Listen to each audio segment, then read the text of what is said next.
Après le 7-10-2023, Israël s'acharne contre la population civile de Gaza. C'est un massacre de femmes, enfants, dont les morts comptent par milliers. Même les écoles et les hôpitaux, ils ont été cibles des avions israéliens. C'est une douloureuse tragédie pour la population de Gaza. La plupart des peuples arabes musulmans considèrent ce qui se passe à Gaza comme une défaite.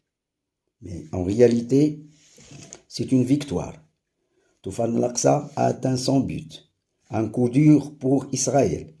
Pour la première fois, la résistance a livré bataille à l'intérieur des territoires occupés par Israël et réalisant une victoire même s'il est partiel. Les discours du Coran et du Sunna sur l'automisation, c'est-à-dire une victoire totale sur l'ennemi, sont rares.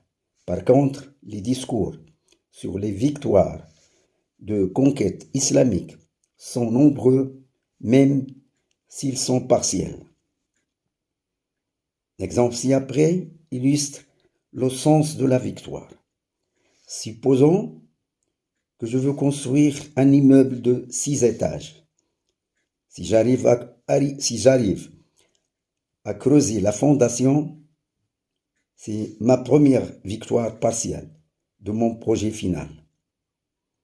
La construction du premier étage est une autre victoire partielle, et ainsi de suite jusqu'à la construction du 6e étage, c'est-à-dire ma victoire totale et la réussite finale de mon projet après avoir surmonté problèmes et difficultés. La libération d'un territoire nécessite plusieurs tentatives de victoire partielle. Et Toufan al-Aqsa en est une.